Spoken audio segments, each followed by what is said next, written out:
Welcome to the May synopsis of the Insurance Research Letter Live. Featured articles this month include International Nuances of Insurance Valuation Practice by Nigel P. Wilson, Director of Insurance Services for Duff & Phelps, based in Boston, Massachusetts. Commercial Motor Vehicle Insurers, Beware, MCS-90 Endorsement Implications by Jennifer M. Barber and William T. Donnell of Middleton Reutlinger, a leading business, litigation, and intellectual property law firm. Mergers and Acquisitions Integration by Eric Davison, DBV Solutions, Inc., a global management consultancy. And Brexit means a lot of work for the insurance industry by George Worsley, chartered insurance practitioner and senior brokerage executive based in the United Kingdom. This month's featured presentation, Rate of Change, the Unseen Crisis, is the second in a series of crisis management articles by Harry Rhulen, Chairman and CEO of Firestorm, a national crisis management firm. Rate of Change, the Unseen Crisis. Technology is changing faster than anybody realizes. The rate of change is one of the biggest exposures the world faces today. Individuals, even those working in the technology field, are no longer able to forecast what the vulnerabilities and threats are of the technologies that are being created. Interestingly, Hollywood does a better job of forecasting our exposures than people do. Unanticipated changes and the associated risks created have outpaced C-level officers, board members, risk managers, brokers, underwriters, actuaries, and claims managers. What is covered and what is not covered becomes a race for certainty in an uncertain, constantly changing world. What's your plan? Who's to blame for the failure to insure? How did we get here? What do I do now? In the past couple of years, we've seen concerns about technologies such as drones expressed in the media, but this is the tip of an iceberg. What we really need to focus on are issues such as those raised in the movie Terminator.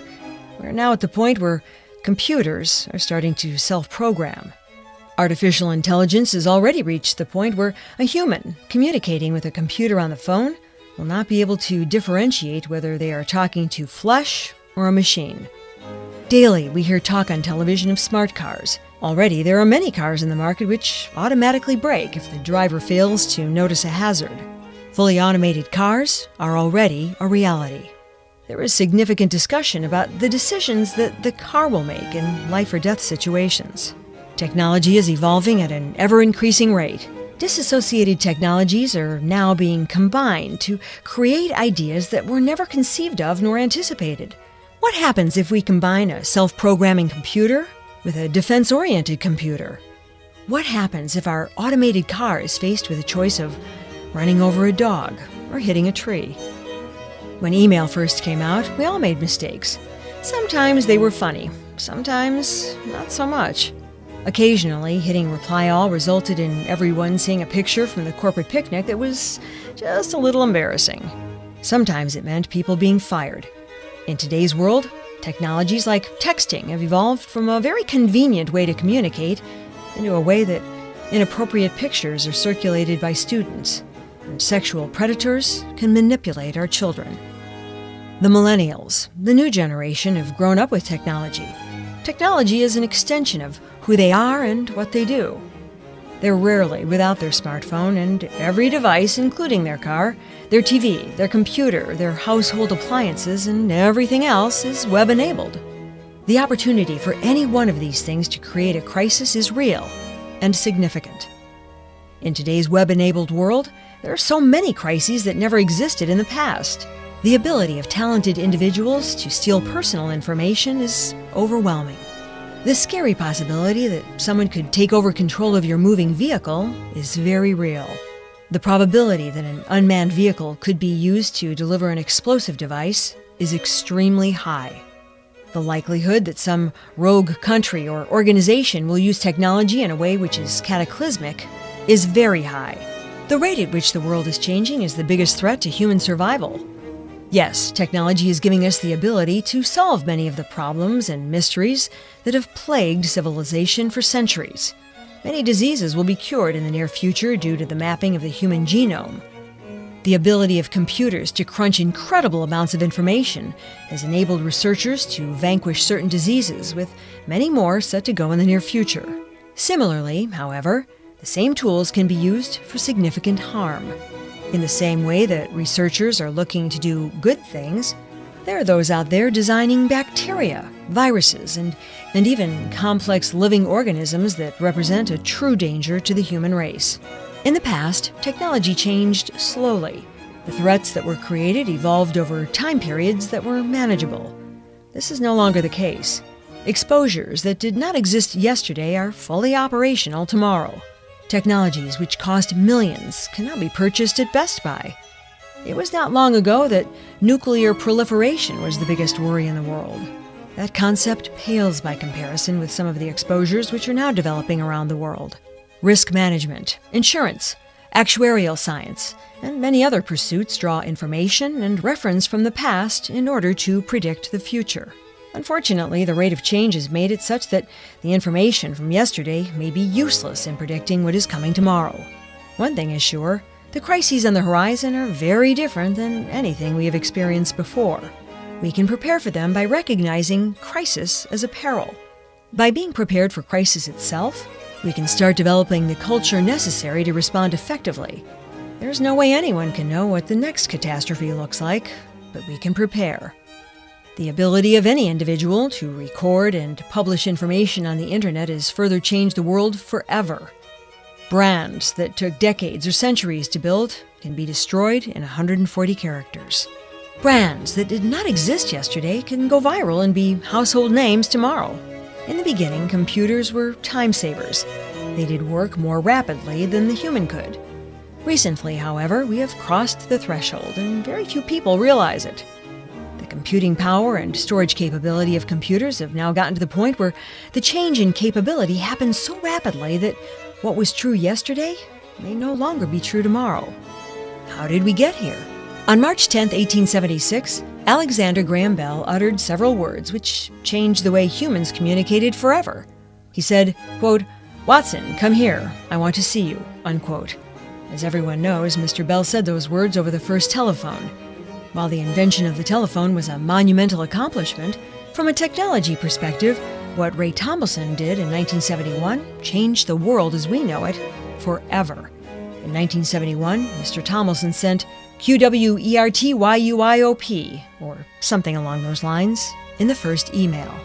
Not only did email change everything about the way people communicated, but it created so many vulnerabilities and threats.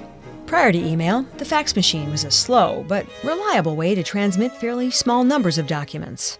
As civilization evolved, the need to transmit information more and more quickly evolved as well. In the same way that the Pony Express came into existence to solve a communication issue, so did the concept of overnight mail. UPS, Federal Express, and Express Mail from the U.S. Post Office became huge businesses when someone realized that it was possible to send volumes of information reliably overnight. Again, however, technology was waiting in the wings to destroy a potential business. As email developed, and as computers and their transmission speeds went up, the number of packages sent via overnight mail plummeted. The U.S. Post Office has had to reinvent itself many times in recent years. It's still not doing well financially. While it's viewed as an essential part of the national infrastructure, technology has taken away its relevance. In a world that sends billions of bits of information daily over electronic means, who needs the U.S. Post Office? How have Federal Express and United Parcel Service managed to stay in business? Change. The overnight package delivery business has adapted to a society that has expectations of instant gratification. Internet-based commerce has changed the way people buy almost everything. What is the outcome of this change? The destruction of the retail business as we knew it. Until the recent decade, commerce in most towns and cities took place locally. If a person wanted to buy food, they went to the local grocery store. If they wanted a bicycle, they went to the local bike shop. If a business wanted to purchase 1,000 golf shirts with their corporate logo, they went to a local provider who facilitated this type of transaction. All of this has gone by the wayside. Commerce is now done over the internet. Doing business locally is not a concept which the new generation understands, nor embraces. The ability to check prices on everything, to purchase from anywhere, and to be completely aware of the entire transaction is an expectation. Today, the corporation can buy their golf shirts directly from the manufacturer in China. they can have the product delivered to their door via numerous overnight delivery companies. Groceries can be purchased on Amazon. The local bicycle shop can't buy product any cheaper than the consumer. In the late 1980s, very few businesses were computerized. When the fax machine and personal computer came on the scene, many people bantered about the fact that the work week would be cut to 4 days due to the increase in productivity. Little did we understand that nothing could be further from the truth.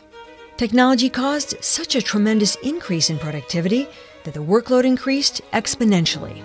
Furthermore, with the advent of laptops, smartphones, texting, the internet, and other technologies, there's an expectation of 24/7 awareness and attention to any issue that arises. What can we do now? Recognize crisis as a peril. In looking at history, we know the rate of change is generally unseen until the crisis overwhelms. Yesterday's concerns are not tomorrow's. What keeps you up at night? Is it a traditional insured risk? Change impacts everyone. Change is constant. Are you too busy today to plan for tomorrow? Thanks for watching and listening to this month's presentation of the Insurance Research Letter Live. Check back next month for more educational and informative talk about insurance and risk management that will include employee dishonesty and fidelity claims. All about the interview by Matt Hansen, Senior Manager, BDO Consulting. The 7 Phases of a Crisis, Analysis and Response by Michelle Colosimo, Director, Black Swan Solutions. And Kidnap and Ransom, a growing global threat by Scott Lockman, Director of Commercial Insurance at Clements Worldwide. The next featured presentation discusses Crisis as a Peril, Part 3 by Harry Rhulen, Chairman and CEO of Firestorm, a national crisis management firm.